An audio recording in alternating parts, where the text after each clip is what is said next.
ABC Listen. Podcasts, radio, news, music and more. Bo Seo's family moved to Australia from Korea when he was just 8 years old. For a while at school, Bo struggled with conversational English. And as a result, he retreated into himself a bit and made a habit of refusing to argue with anyone. And then a teacher encouraged Bo to join the school debating team. And that changed everything. Bo went on to captain the Australian schools debating team and won the World Debating Championships twice. Then Bo went to Harvard University in the United States, where he coached their debating team. And now he's written a book which is part memoir and part guide to arguing well. And this is very welcome. I think most of us would agree that we live in an age of bad faith arguments, my side right or wrong arguments that are exacerbated in the public square by partisan media and social media algorithms.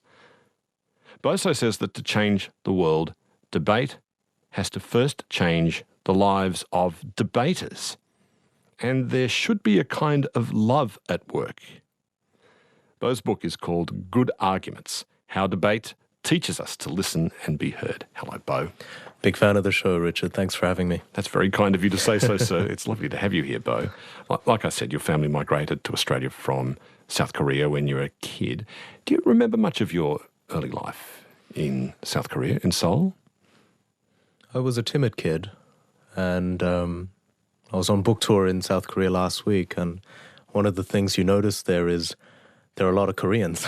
It's a relatively homogenous culture.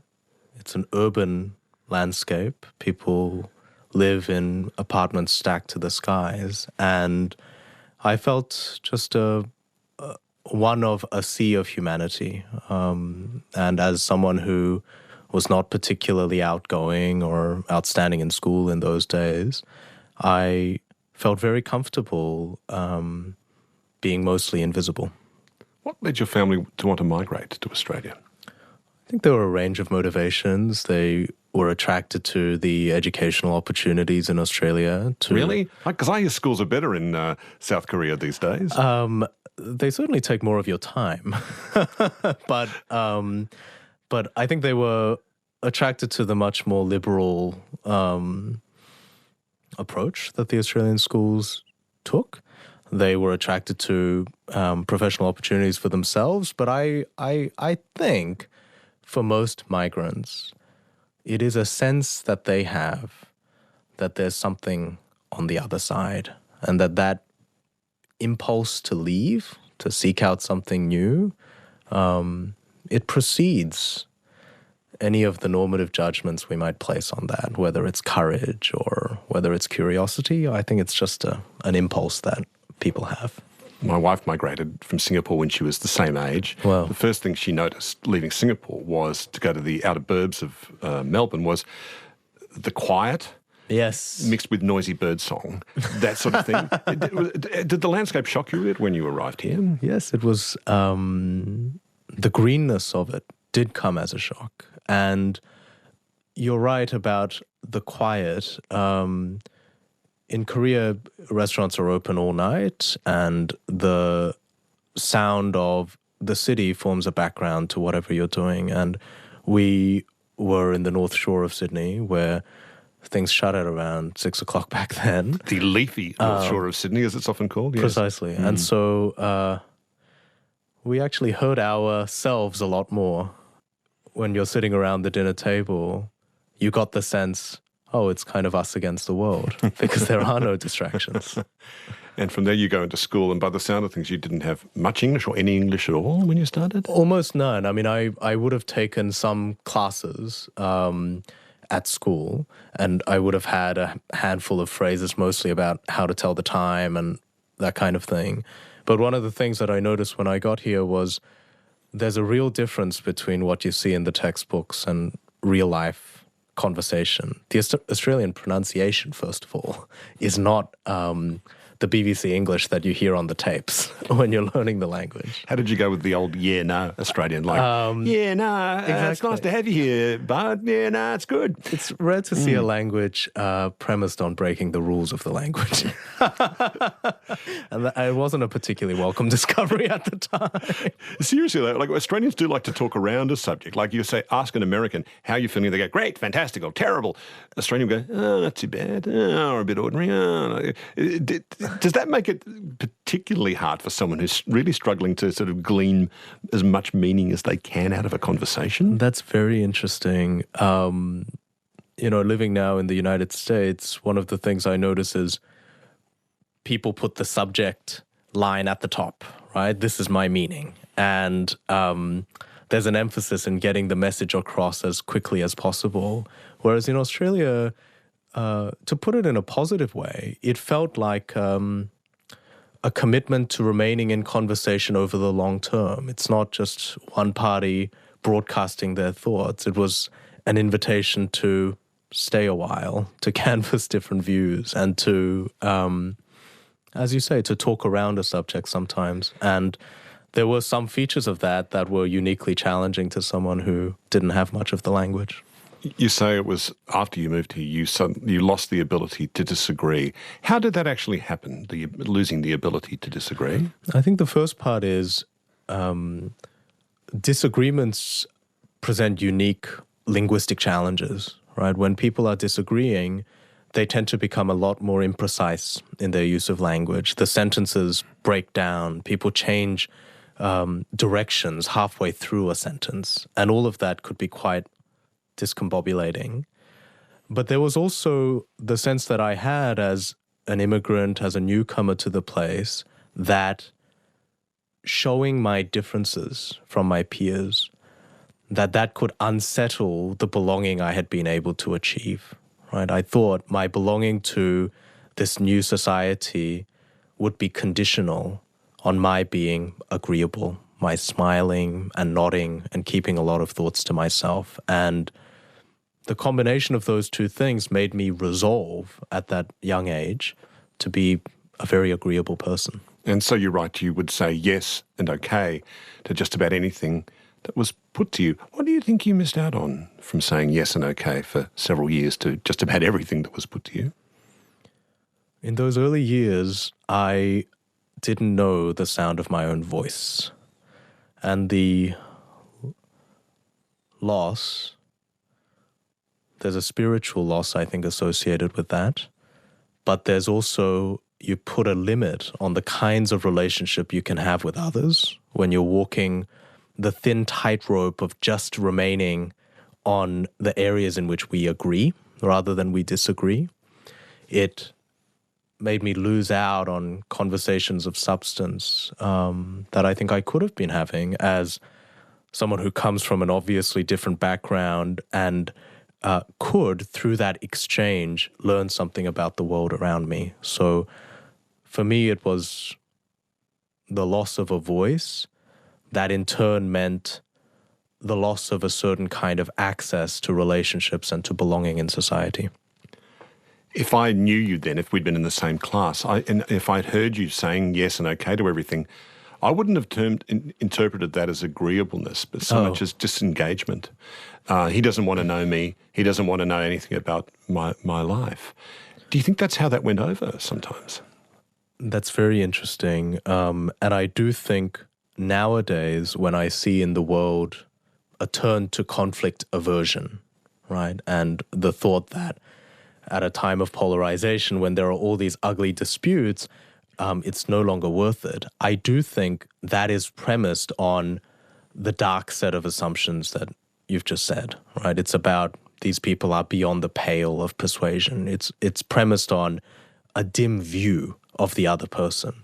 Now, back in those days, I mean, I certainly think they would have thought, the other students would have thought, this is a person who's very shy, or this is a person who, I think they would have had a sense that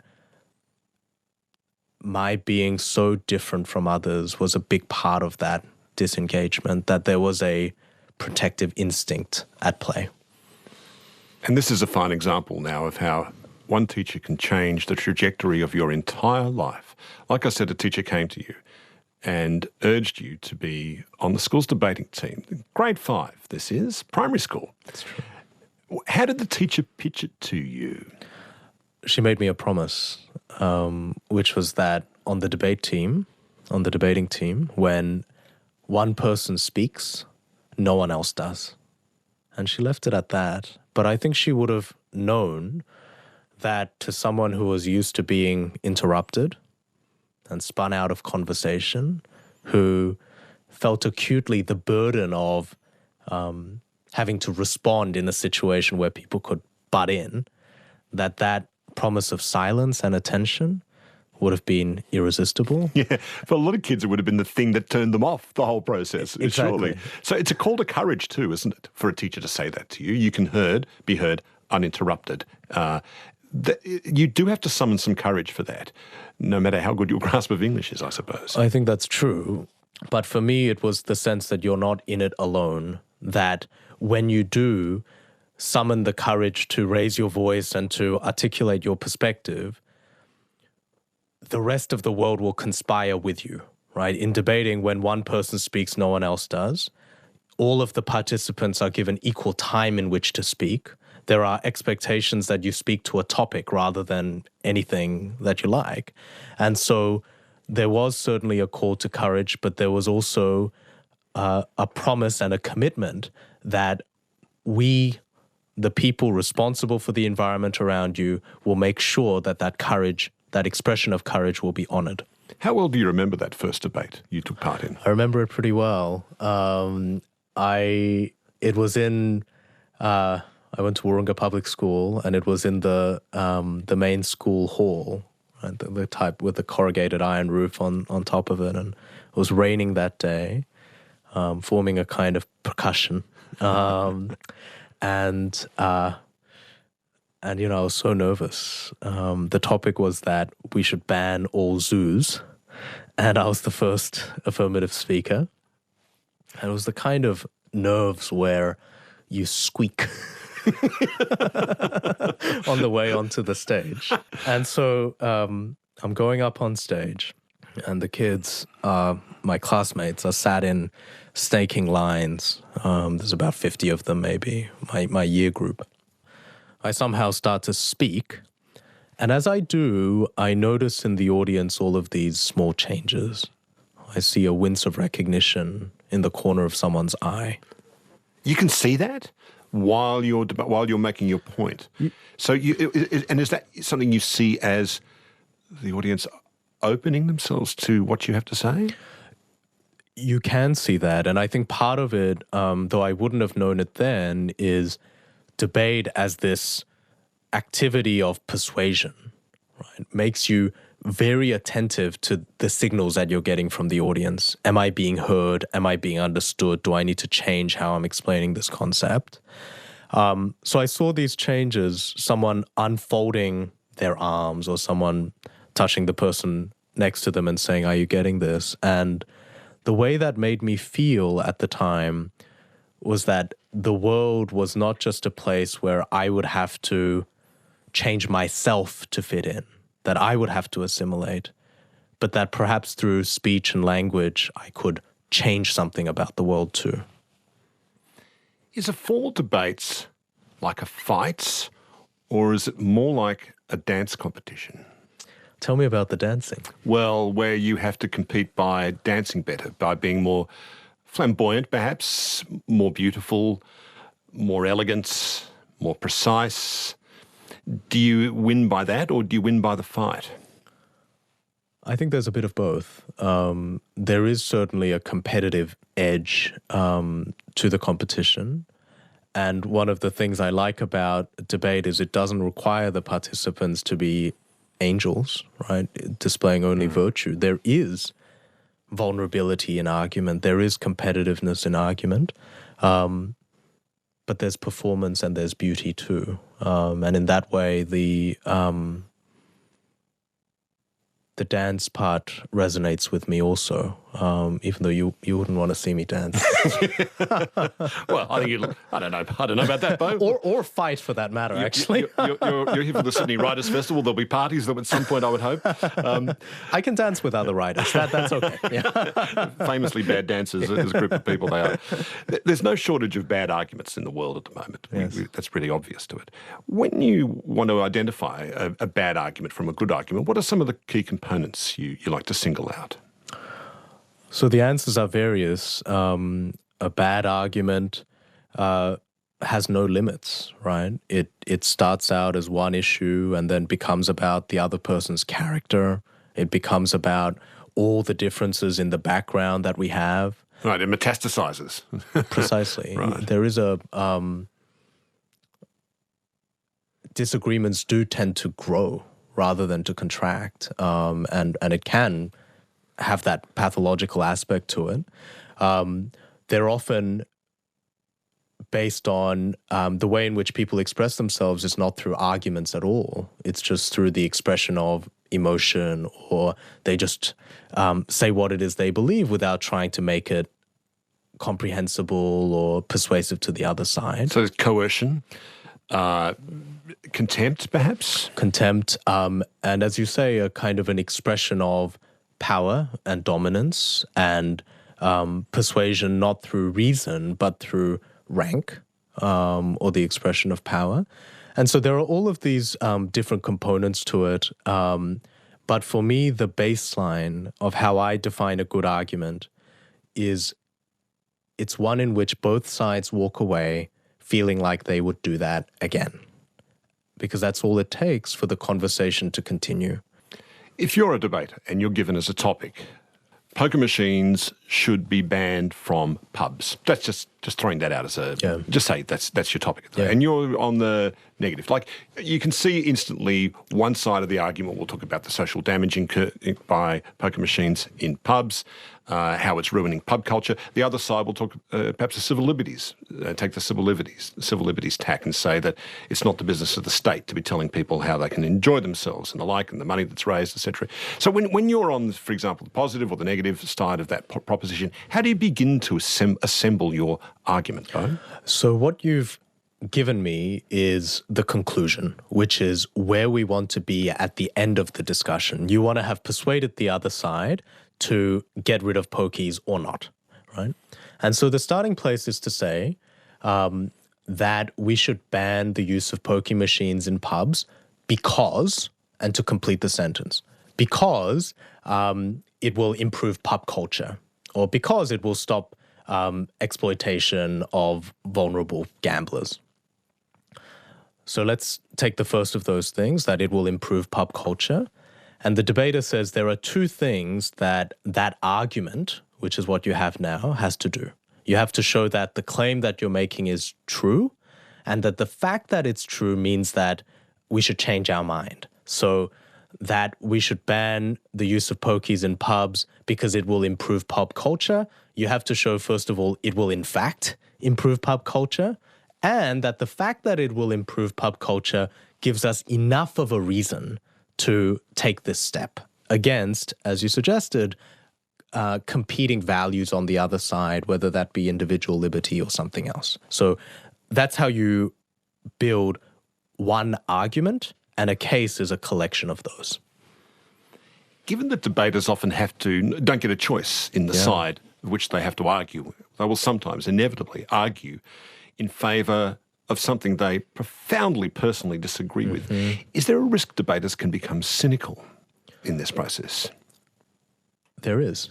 And the way in which I have worked through that is by thinking about or rethinking what conviction means. So we often think conviction is something we bring into a discussion, right? So I believe this to be true, and I'm going to defend it, right?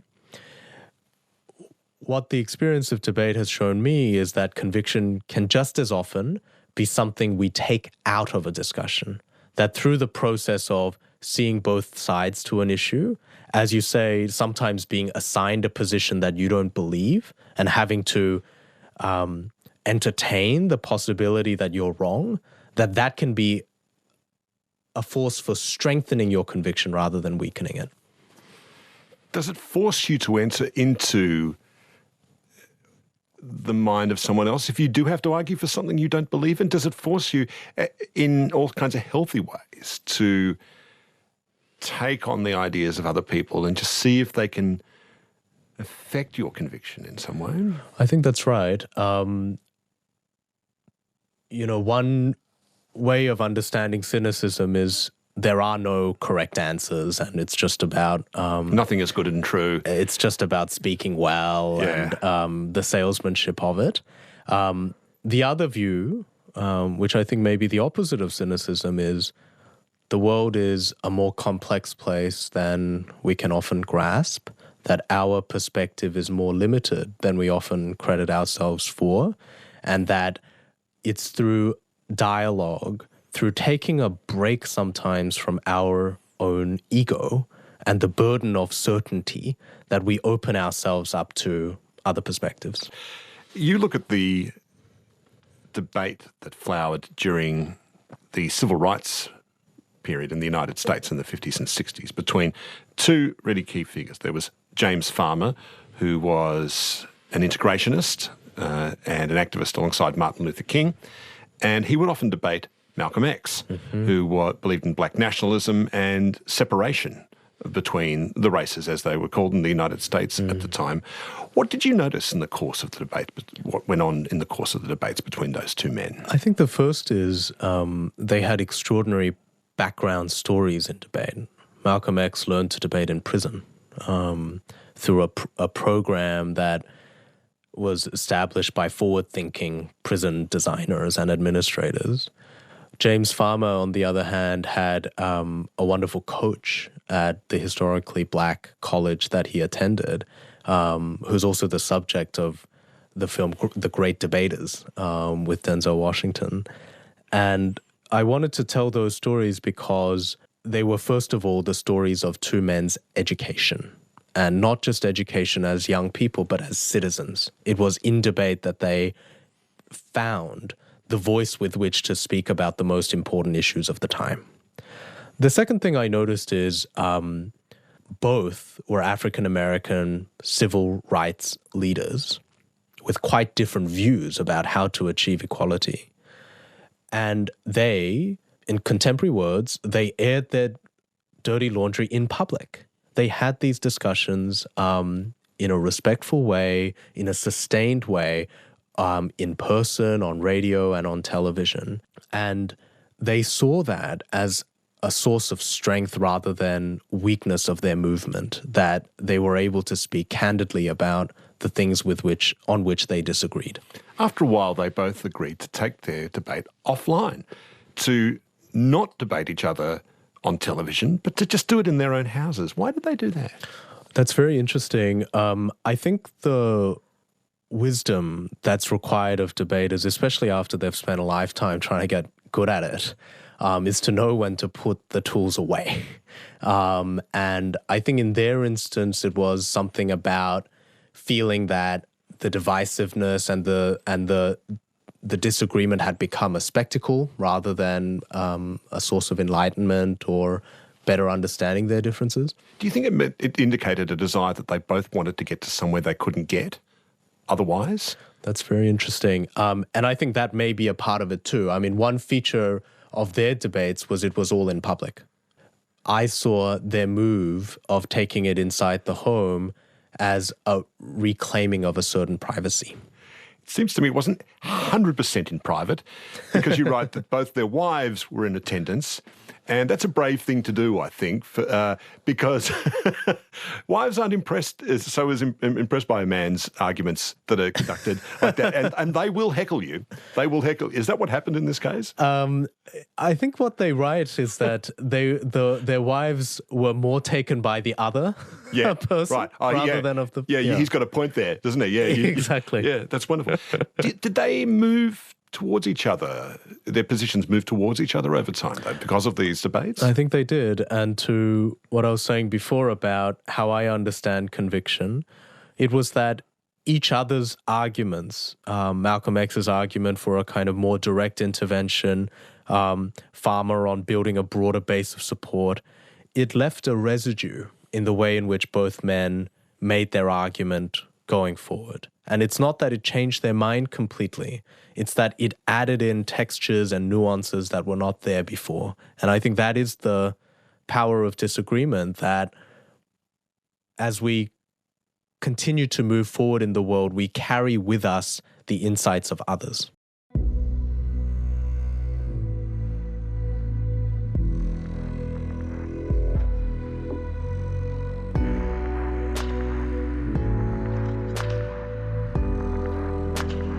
Podcast, broadcast, and online.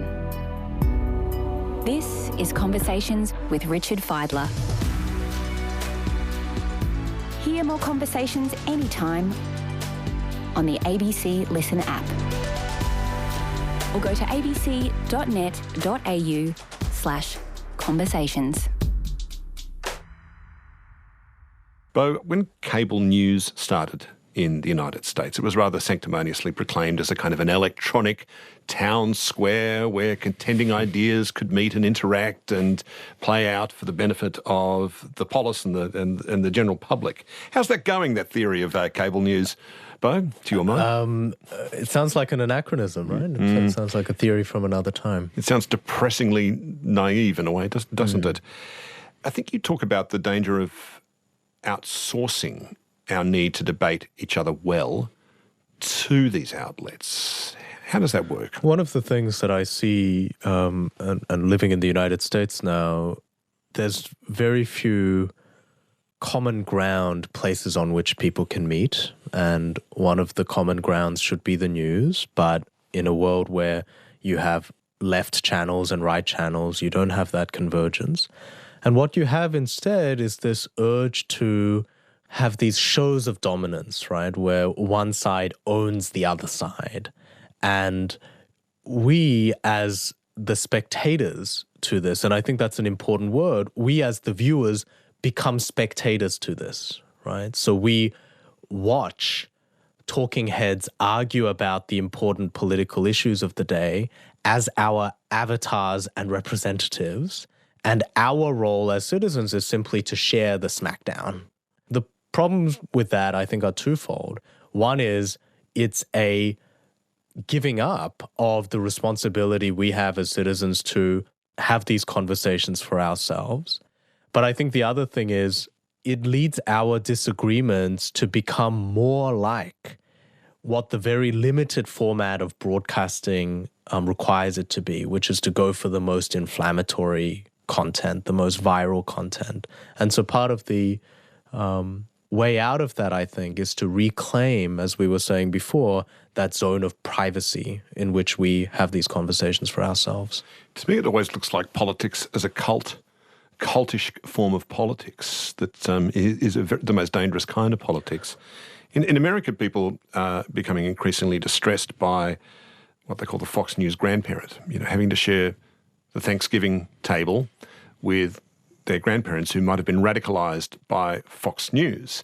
And as we've seen in the recent court case in the United States, Fox News has been quite willing to perpetrate things that simply aren't true at all, and arguments that the presenters don't believe in on air. And this creates terrible ructions across the table between family members. What can be done in such cases? I think the first thing is, on your point about it being a cult, we are living at a time where people take instruction from particular political or ideological identities, right? So because I am a person of the left, I believe these things.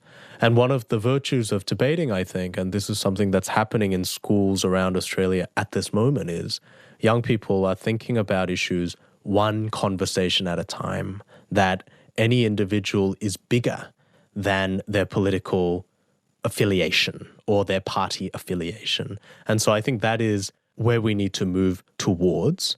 In terms of how we get through to close family members who've become so entrenched in a given position, I'd say two things. I think the first is we have to be careful of approaching our private disagreements as though they were public ones. So the idea of cancelling a grandparent doesn't make a great deal of sense. I've cancelled Nana. Something for the diary, right? That's right. Or your next book should be called Don't Cancel Nana. Exactly. Yeah, right. So it might make sense for a public broadcaster or a major media outlet to say, we're not going to give voice to certain views. But when a family member is sitting across the table from you and it's just you, there's a lot of leverage to be gained, I think, from treating that as a private conversation. The second thing I would say is one of the lessons from debate is that every disagreement should start with some agreement. And that's agreement about how we're going to have the conversation, but it's also what we're disagreeing about. So being able to say, today we are just disagreeing about the pokies or whatever the other issue is, and not bringing onto the table the flaws of conservatism or of liberalism. Having those bounds can help with approaching things one issue at a time. I've got this wonderful quote here in front of me from, like, bear with me, but it's from a French existentialist. You know, we should be drinking absinthe or something like that in a cafe, I know. But it's an interesting quote because Sartre wrote about what he thought was the pointlessness of arguing with someone who was an anti-Semite. And I'm just going to quote him here. He said, "Never believe that anti-Semites are completely unaware of the absurdity of their replies. They know that their remarks are frivolous, open to challenge, but they are amusing themselves, for it is their adversary who's obliged to use words responsibly, since he believes in words. The anti-Semites have the right to play. They even like to play with discourse, for by giving ridiculous reasons, they discredit the seriousness of their interlocutors. They delight in acting in bad faith, since they seek not to persuade by sound argument, but to intimidate and disconcert." Is there any point debating someone who holds a position like that in bad faith, which is Sartre's phrase? The other line that comes to mind is from Toni Morrison, which is that the function of racism is distraction. It wears you down, it takes up all of your time. And that's the way in which bad faith debaters get ahead. I think the first thing is we as a society and as listeners to disagreements need to demand better, right? So it can be very tempting when we have someone who's a bad faith debater, but they're on our side, to be forgiving, right? To say, even though they took a cheap shot here, because they're broadly correct, we're not going to demand much more of them. So a population that demands reasons, evidence, well thought out positions, consideration of the other side, responsiveness, that's a population that I think has some immunity to the kind of debater that Sartre was describing in the quote. Then there's a question of what we do as individuals, right, when we're face to face with such a person. And I think there are instances where it's not going to be worthwhile, but the way in which we make it worthwhile is to have in mind some countermeasures that we can use to the common strategies used by bad faith debaters. Some kinds of bad debaters just say no to everything, right? They can think of a critique for any position that you put forward. And to that person, who I call the wrangler, the advice is to pin them to a position, to say, well, what do you believe? So that way there's a comparison of different views. I've done that a few times, and it's interesting to watch that person scurry away from the argument and say, I've got a bus to catch at that point. I like that. Yeah. And there is that, there is a kind of a sneakiness that emerged from the description that you had, isn't there? And the point of disagreement is it should be an environment in which both sides present themselves fully and to each other, so that there can be a comparison and a conversation. So there are these tactics to use, and there should also be an insistence that what we're having here is a debate. It's a disagreement. It's not a name-calling match. It's not mudslinging. And to say, unless we can agree to have this kind of discussion, I'm not interested in the other brawling kind of conversation. You have all sorts of praise for the whole idea of formal debate. The way it gives time for someone to advance an argument, the way it makes people listen. It sort of does require listening. The way it inclines the debaters to really stick to the topic at hand and not let that disagreement metastasize, as you say. But is the adversarial system really the best way to resolve disagreements? There are many Indigenous cultures, for example, that practice a form of exhaustive talking through the subject at hand. Once everyone's had their say and felt they've been entirely heard, that's when you move forward. It's very time-consuming, but it means when you move forward, everyone's okay with it by and large, and you move forward as a group and with a fair bit of understanding. What do you think of that, Bo? I think of debate as one language of disagreement. Others include negotiation or even bargaining.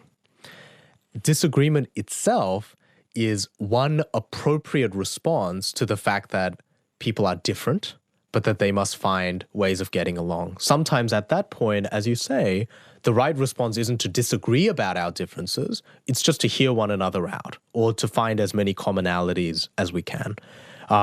So debate, and the case for debating is at its weakest when it tries to be the whole game.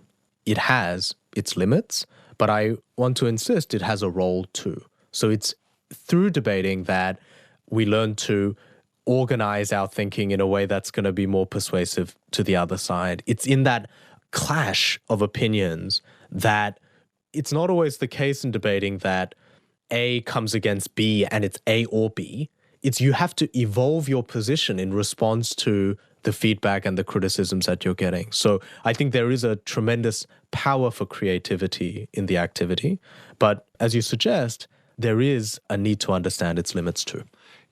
I think it is kind of one of those great, I don't know, it's an irony, what you'd call it, that some of the worst arguments we have in our lives, the worst run arguments, the messiest, stupidest arguments we have are with the people we love the most in this world. Yes. You say that can sometimes proceed from a kind of carelessness. What do you mean by that? I mean, love makes us stupid. And it was a puzzle for me. I kind of understand why it's hard to talk to our political opponents, right, who have different factual bases for understanding the world and whose desires are so antithetical to my own. But why is it so hard for family? I think it's because, first of all, when we decide to share our lives with someone, which is a wonderful thing to do, we create lots of overlap. So there's lots of things to disagree about. So a disagreement about the dirty dishes also becomes what you said to me last week, what the in-laws are doing. So it's a proxy for something that might be more significant. The trivial stands in for something that's more profound. And there's an expectation that because it's my spouse, because it's a family member, because it's my partner, they should agree with me. And as soon as you think that, it would be a wonder if the conversation went well. Don't you love me enough to agree with me in all things in this world? Exactly. That kind of. So that's where the carelessness comes from. I suppose you think you're confidently withdrawing from a bank that's full of coin when you might just end up taking too much out of the bank. I think that's right. And we have all these, I think, slightly confused ideas about love that it should be about getting each other when we haven't even said a word. And what I think is closer to the truth is that the closer we are, the more overlap there is, the greater care and thoughtfulness with which we need to approach those conversations. One of the things that comes up again and again in your book is the attention you pay to the body language of the person you're arguing with, whether that's a formal debate or within a family argument or something like that. What can you do when you do that, when you are watching the body language of the person who's arguing with you, when you pay attention to that? I think the basic distinction is whether they are open to what is being said or whether they are closed. And that openness can be nodding, right? It can be a softness around the eyes. It can be a kind of a soft smile, right? That even when they're disagreeing with you, they're understanding and open to what is being suggested. And I think when the other person is closed, it often helps to take a break from the disagreement to, for example, ask questions, right? To say, what is it that you think at this time? How do you feel about what I just said?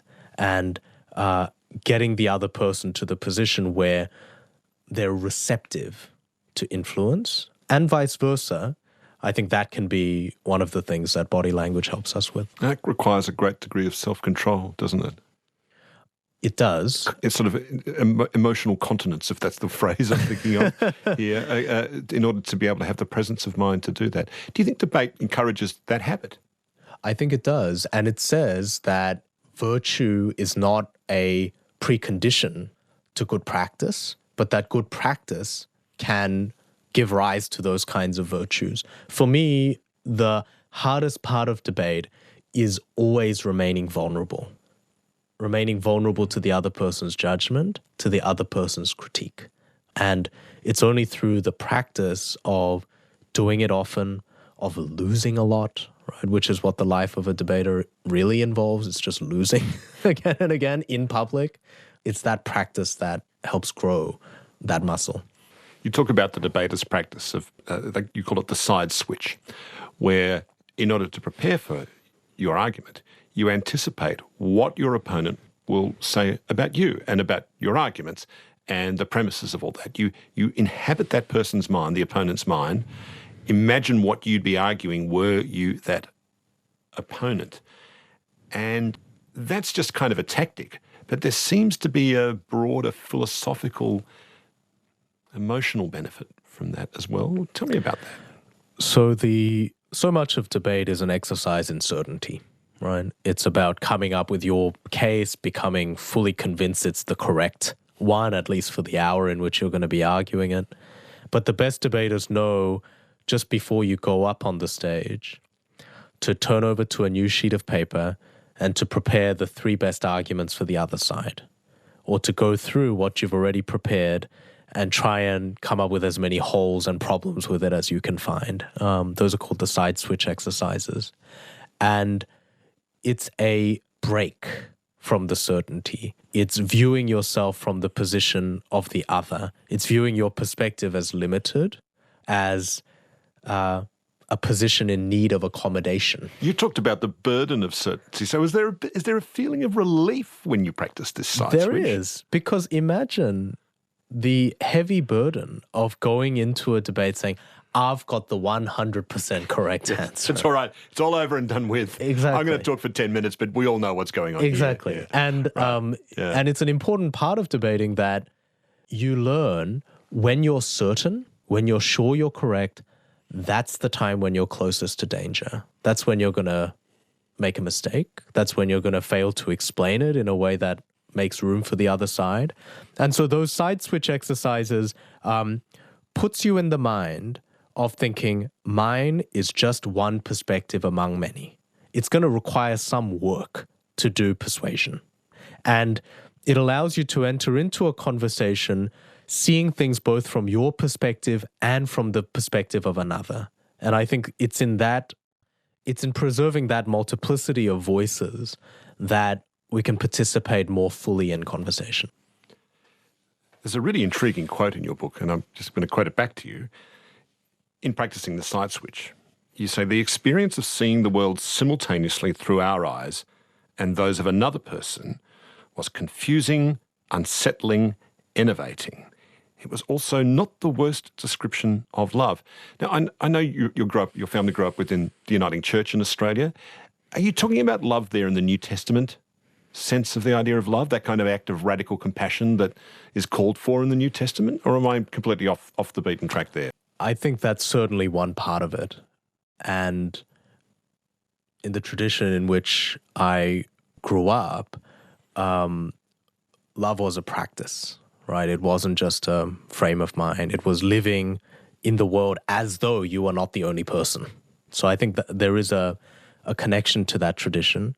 But I think for me, it's something a little more fundamental, something beyond any individual religious commitment, which is love seems to me a recognition that we are not self-sufficient, that our lives are not at their best when we try to be self-sufficient, that it relies on connection to other people, reliance on other people, openness to their influence. And in addition to all the other ways in which we connect with our loved one, conversation is the one I'm most interested in, and at its best, it embodies that kind of love. One of the greatest debaters in all of world history was Abraham Lincoln, US president. I'm a big fan of his. There's so many extraordinary things that he said.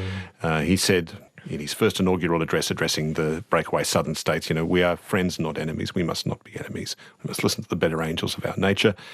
He said he was capable of in the debates he had with his opponent, Stephen Douglas, he was capable of statements of utter, elegant moral clarity. He would say things like, if slavery is not wrong, then nothing is wrong.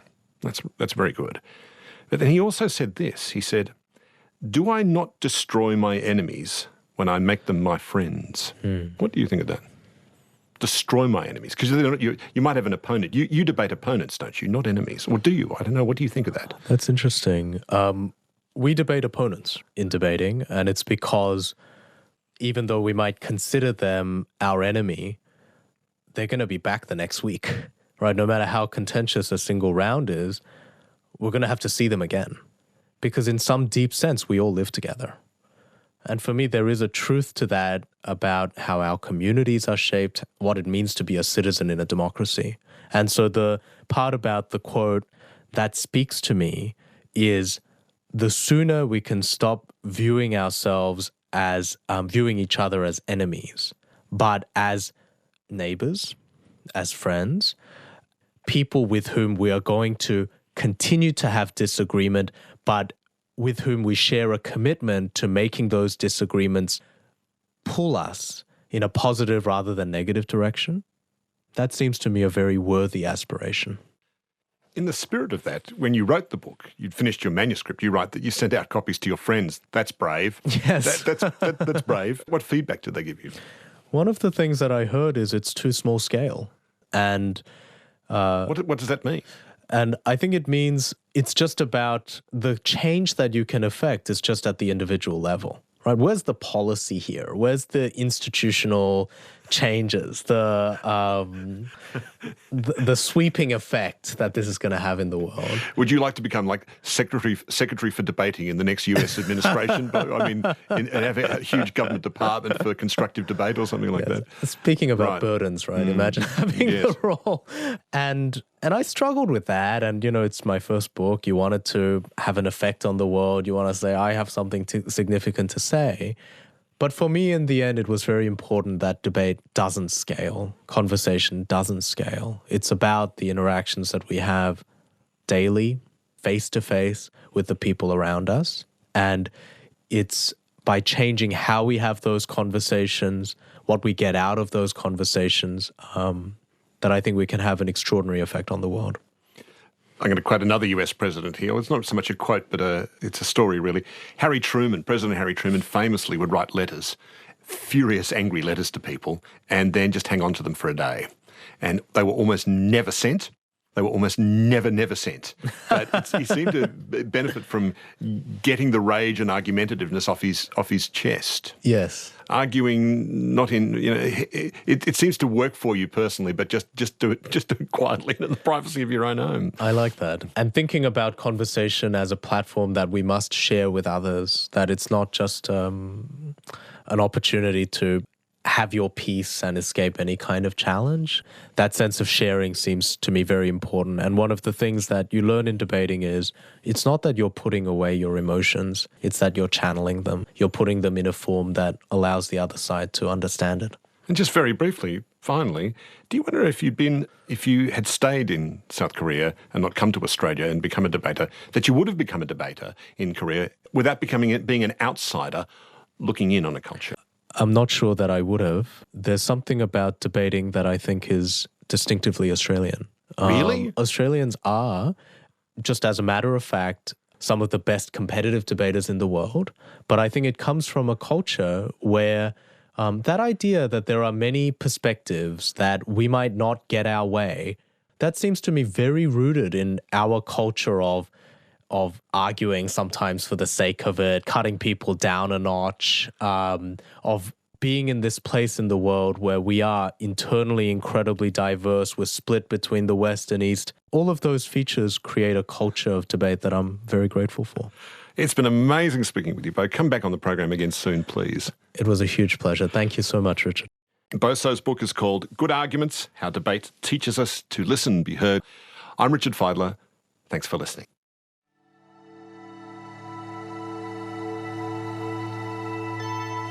You've been listening to a podcast of Conversations with Richard Feidler. For more Conversations interviews, please go to the website abc.net.au/conversations.